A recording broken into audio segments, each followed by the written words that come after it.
Ялгаатай чанартай яг л 10-аас 14 хоногтой захиалсан бүзэг чинь таны гарт төрүүлж болно. Та бүз захиалга бол Instagram, Facebook сайтаар захиалж болно. Сайтаар захиалж бол купон оруулах хэсэгт нь time loop ZZZ гэж оруулснаар 5% хөнгөлт авч чадна. Тэгээ одоогийн 5% хөнгөлт гэдэг чинь их шүү дээ, тэ. Тэгэхээр бүзээ захиалцгаагаараа манайхаа. За guys, тэ шинэ оны минт давгүй эхэлж гин үү. Тэгээд хэр өнда шинэ бичлэгэндээ ингээд орцгоё. За тэгээд бичлэгийнхээ эхлэлийг маш сонирхолтой нэгэн статаар эхлүүлье. Тэгээд ойрд юу н харагтаагүй стат байлаа. Тэгээд Russell Westbrook болон Nikola Jokic нар хоёулаа triple double хийсэн байгаа. Тэгээд тэр тоглолтын дээр болохоор Jokic 36-22-11 гэсэн статик хийсэн бол Russell Westbrook 16-10-10 гэсэн статик хийсэн байна. Энэ тэгээд хоёулаа triple double нэг тоглолтод хийж байгаа 12 дахь тоглолт юм байлээ. За тэгээд Denver дараа нь Atlantад тоглосон. Тэгээд Jokic дахиад triple double хийсэн 23-17-15 гэдэг стат хийсэн байна. Тэгээд бас амар юм аа. Одоо triple double-аар юу бороо оруулж штэ. Westbrook-ийг гараанаас эхэлж ягаад багийн амжилт нь 9-2 байгаа юм байна. Тэгээд гайхалтай. За дараагийн тоглолтод бас л нэгэн triple double-ын талаар ярилцах болно. Тэгээд Josh Hart нь 23-15-10 гэсэн статыг Wizards эсрэг хийсэн байна. Арай Utah-гийн эсрэг 15-14-12 гэсэн статыг хийсэн байна. За тэгээд Josh Hart-аас гадна энэ тоглолтын дээр Karl Anthony Towns маш сайн тоглосон. 32-13 гэдэг статыг бас хийгээд амжсан. Тэгээд Wizards-ыг бол үнэмшигөө хоцсон. Харин хожихгүй яваадсан Bulls цараа Charlotte-ыг хоцсон байгаа. Тэр тоглолтын дээр нь Kobe White 23 оноотой double хийснээр Hornets-ыг хоцсон байгаа. Харин Norman Powell 9 дараалж хожигдсан байсан Pelicans-ийн эсрэг 35 оноо оруулснаар Pelicans-ыг 10 хожигдолтой болгосон. Тэгээд тэр тоглолтын дээр бол маш аимшигтай тоглосон. Тэгээд маш өөр төвшөнд байсан гэж. Харин Pelicans-ийн дараагийн тоглолтын дээр Miami-тэй таарснаар Tyler Hero тэр тоглолтын дээр гал зураад тэгээд Pelicans 11 дараалж хожигдсон байгаа. Тэгээд одоогийн байдлаар яг NBA-ийн багууд донд хамгийн их дараалж хожигдсон байгаа баг байлээ. Тэгээд Jimmy Butler-ыг харангууд бас амар тийм сакс тоглох дургу болцсон юм шиг харагдчихлээ. Тэгээд яасан бол за дараагийн тоглолт нь болохоор Stephen Curry-гийн бороо оруулсан тоглолт байгаа. Тэгээд энэ тоглолтын дээр Curry 8-аас 8 шидэж 100% гүйцэтгэлтэй тоглолтыг дуусгасан.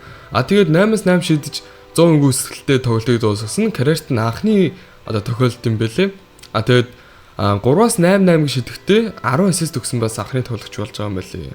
Тэгээд 35 наснаас дээш 30-аас нэмэх оноо авсан тоглолтоороо тоогоороо Michael Jordan гүйцэж байгаа юм байлээ.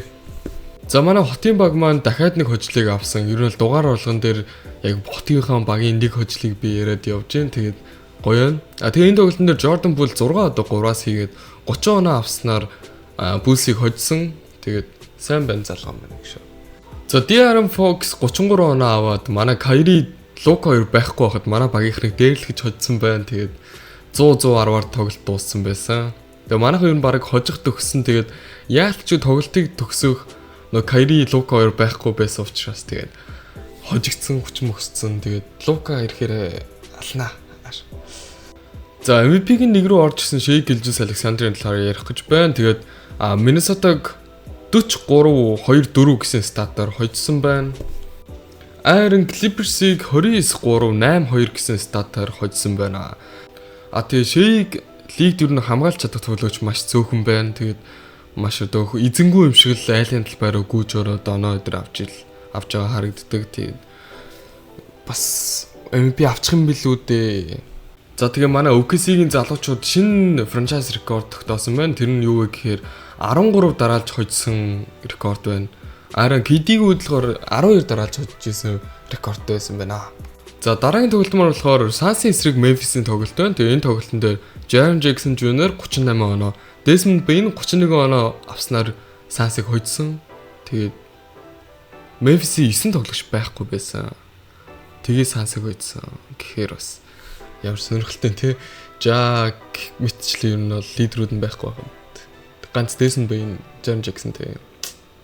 Тэгээ Suns чи яг үнэндээ NBA-ийн түүхэнд хамгийн үнэтэй ростер юм байлээ шүү дээ. Тэгснээ 15-17 гэсэн рекордтой явж байна гэхээр бас. За манай Lakers маань Cavs-д хожигдсан байгаа. Гэхдээ тэр тоглолтын дээр Austin Rivers 35 оноотой double хийж career high хийсэн байгаа.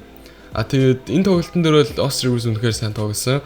Ойрын хитэн тоглолтын дээр бас Austin Rivers холбогч дээр гараад маш сайн тоглоод байгаа. Тэгээд хожигдсан ч гэсэн career high хийсэн байна. За манай Tyrese Haliburton маань 33 оноо 15 assist нэг ч turnover хийлгүүгээр тоглолтыг дуусгасан байна. Тэгээд эцэст нь бас манай хүн бас сайн тоглож эхэлж байна. Тэр манай хүн ингээ анзаараад байнгут All-Star эхлэнгүүд бас тоглолтод сайжирд идэг талтай шүү бас. За Embiid-тэй Sixers Portland-ыг хожсон. Уг нь хожиж эхлэе явж исэн боловч тэгээ бас сүүлийн 2 тоглолтын дээр хожигдчихлоо. Тэгээд Embiid уг нь бол гайгүй тоглоод байна. Ер нь идэвхтэй тэг ирсэн. Тэгээ уг нь супер баг бүрдүүлсэн байдаг. Яг хожих нь уу яах нь уу? Одоо яг үлрэлийн төгсгөлөөр л яг харагдан та.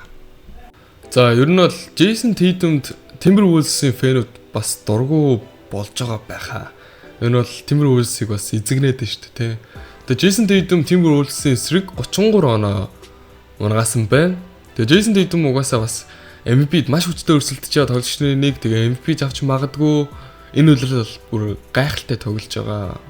Тэ. Сүүлийн үедээ жоон чимээгүй л болчлоо л доо, тэ. Тэ яг буцаа одоо ингээд дуу чимээ гараад эхэлж байна. Тэгээд Boston бол бас эвгүй. За тэгээд сүүлийн тоглолт нь болохоор Lakers-ийн эсрэг Portland байна. Тэгээд LeBron ах маань 19 сарын 30-нд 40 нас хүрсэн байгаа. Тэгээд 40 настай LeBron ийм клатч байна шүү дээ. Харж байна уу та нараа. Тэгээд клатч LeBron хэвээрээ бэлээ 40 нас хүрсэн ч гэсэн ингэж тоглож байна. 38 оноо Portland-ийн эсрэг авсан байсан. Тэгээд яг хэд хүртлээ тоглох гээд байна ах. Ер нь бол мэдээлэл төр хийхгүй бол бас. Тэгээд эсвэл допинг хэрэглээд ингэж тоглоод идэв юм аа шүү. Бас амар юм аа. За тэгээ энэ сарын онцлог 2 тоглогч байна. Тэгээд East-ээс Karl Anthony Towns, West-ээс Shai Gilgeous-Alexander байна. Тэгээд Shai болохоор 33.3 оноо, 2.5 стил, 56.3% довтолж байгаа юм байна.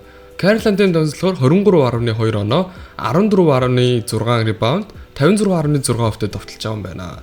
Тэгээд энэ сарын онцлог 2 тоглогч, ийм 2 тоглогч байна. Тэгээд бас гайхалтай. За тэгээ Wemby блокноос их 3-аас шийдсэн байна. 220 блок хийсэн бол 221 удаа 3-аас хийсэн байна. За Russell Westbrook ийм 3 хүнтэй яг нэг тоглолтын дээр triple double хийсэн байна. Бас гайхалтай. За тэгээ Jimmy Butler трейдлэх хүсэл тавьсан байна. Тэгээд Karl Anthony Towns өмнө жилээсээ бүр хэд дахин илүү өвөвт энэ жил авсан байна. Тэгээд шинэ багт орсон болж уу, Timberwolves-с явсан бас болсон байна. All-Star-ын нэгээр нэмжиглөө гэж. За тэгээд All-Star-ын өвөвт нэг иймэрхүү байна. West-с болохоор Nikola Jokic, Kevin Durant, LeBron James нар байна. Front court болохоор. Тэгээд guard дээр болохоор Shai Gilgeous-Alexander, Luka Doncic, Stephen Curry гэсэн байна. Араа East-с болохоор front court дээр нь болохоор Giannis, Jason Tatum, тэгээд Karl Anthony Towns байна. Guard дээр нь болохоор LaMelo Ball, Donovan Mitchell, тэгээд Damian Lillard гэсэн guard-ууд байна. За тэгээд Jaden Ivey гэх Pistons-ийн бас залуу тоглогч маа гимцсэн байна. За тэгээд иймэрхүү 7 хоног болж өнгөрлөө. Тэгээд 25 онд би илүү чанарчин, илүү төвшин ахин тэ илүү олон сабтай болно гэж зорж байгаа. Тэгээд та бүхэн маань бас 25 онд сайн сайхан хийгээрэй. За тэгээд дараагийн бичлэгээр уулзлаа баяртай. Тэгээд лайк болон subscribe дараарай. Тэгээд лайк саб их тусмаа би илүү гоё чанартай тэг хийх урам зориг авнаа. Баяр та.